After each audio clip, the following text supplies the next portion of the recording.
네, 안녕하십니까. 김 선생의 서울 이야기를 지내는 강사 김효입니다. 오늘 이 시간에는 김 선생의 서울 이야기를 시작한 지가 지난 2020년 11월 21일이니까요. 근 4년 전에 시작을 했었던 뚝섬 기동찾기라는 첫 영상 이후에 오늘 1000번째 동영상을 탑재한 날이 됐습니다. 그간 4년간 평균적으로 250편씩 올려서 4년 만에 이 1000번째 동영상을 올리게 됐고요. 그런 의미에서 그동안 꾸준하게 여러분들이 함께 해줬기 때문에 그것이 힘이 돼서 오늘날까지 서울 이야기를 중심으로 해서 이렇게 영상을 올릴 수 있게 되지 않았나 싶습니다. 감사를 드리면서 오늘 1000번째 동영상 소개해 드리도록 하겠습니다. 1901년에 세워진 황실도서관 수호컨이란 제목으로 이야기를 시작해 보도록 하죠.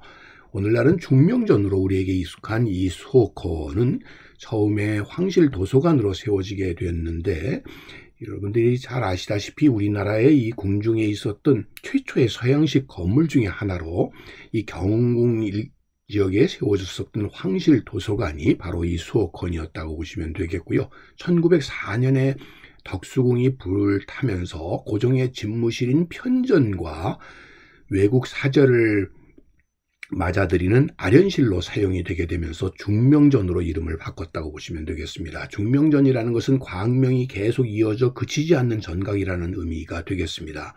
1906년에는 황태자 순종과 윤비의 가례도 여기서 이루어졌었고, 더욱 우리가 기억할 것은 을사늑약이 체결되었었던 비운의 장소가 되기도 했었던 것이 바로 이 중명전이라고 보시면 되겠습니다. 현재는 정동야행이라고 하는 축제가 진행이 되고 있는 이 정동길, 이 정겨운 정동길 가에 위치하고 있는 것이 바로 이 중명전이 되겠는데요. 지금 보시는 것처럼 이 정동 제일교회 이화학당, 배지학당이 있었던 바로 그 지역이 되겠고요. 일찍이 지금도 남아있는 영국 대사관, 미국 대사관, 또 러시아 공사관 터가 가까이 있었고요.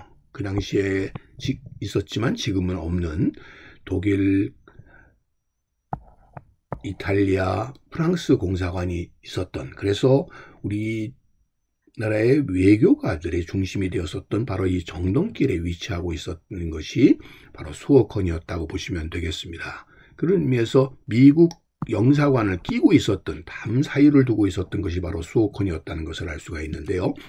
자, 여기에서도 보면은 수호컨의 위치, 중명전이 지금 재건이 된 돈독전과 가까이 위치하고 있었고, 그 사이에 미국 대사관이 위치하고 있다라는 것을 우리가 확인해 볼 수가 있겠습니다. 오늘날 이렇게 복원이 된 중명전의 모습을 다시 바라보게 되는데요. 바로 이 중명전 옆으로 위치하고 있는 것이 지금의 미국 대사관저다 보니까 그쪽에서 찍은 사진을 통해서 당시의 모습을 우리가 확인해 볼 수가 있는데요. 바로 이 건물이 당시에 중명전 그 전에 수호컨인 건물이었다는 것을 알 수가 있겠습니다. 그래서 1902년도 당시에 사진을 보게 되면 미국 대사관이 있는 곳 옆에 수호컨이 위치하고 있고, 그 너머에 러시아 공사관이 위치하고 있었다는 것을 알 수가 있겠습니다. 지금 뒤편에 러시아 공사관이 배경으로 보이고 있는 수호컨 건물의 모습을 우리가 확인을 해볼 수가 있겠습니다.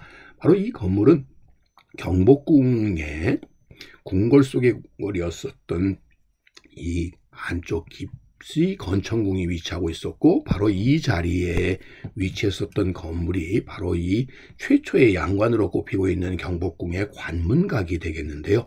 바로 이 관문각 건물이 최초의 양관으로서 어떤 기능을 했었느냐 하면 바로 이 고종의 어진을 보관하는 서양식 건물이었다라고 보시면 되겠습니다. 이런 건물의 기능이 아관 파천 이후에 이어져 오게 된 것이 바로 이 수호컨이라고 보시면 되겠습니다. 그런 의미에서 이렇게 도서관, 왕실 도서관의 기능과 더불어 외교 의뢰의 공간으로서 중요한 역할을 했었던 것이 바로 이 수호컨이라고 보시면 되겠고요. 당시 주한미국 공사였었던 알렌이 그린 정동 지도에서도 킹스 라이브러리라고 하는 왕의 도서관이라고 표기가 되었었던 것이 바로 이 수호컨이었다는 것을 알 수가 있겠고요. 한편으로는 1904년 이 고종의 집무실인 편전이 되면서 또 외교사절의 아련이 이루어졌었던 공간으로서 당시의 이 초대장과 당시에 이렇게 만찬의 메뉴가 적혀 있는 여기에서도 중명전이라고 하는 것을 통해서 당시에 이러한 아련의 공간으로 외교 공간으로서 활용이 된 것이 바로 중명전이다라는 것을 알 수가 있겠습니다. 오늘날 재건이 된 이 돈독전 가까이에 중명전이 위치하고 있었다고 하는 것을 다시 한번 확인해 볼 수가 있겠고요. 안타까운 것은 바로 이 공간이 소위 을사년인 11월 17일 날 이또와 하세가와에 의해서 결국 강제로 늑약이 체결되었었던, 흔히 을산늑약이 체결되었었던 현장이기도 했었던 것이 바로 이 시기에 조선의 황제였었던, 대한제국의 황제였었던 고종을 압박한 바로 이 사건이 이루어져서 결국 을산늑약이 체결이 되었었던 비운의 장소가 된 것도 또한 중명전이 아닌가 싶습니다. 오늘은 왕실 도서관의 기능을 했었던 당시 경궁, 수옥헌과 중명전에 대해서 오늘 소개해 드렸습니다.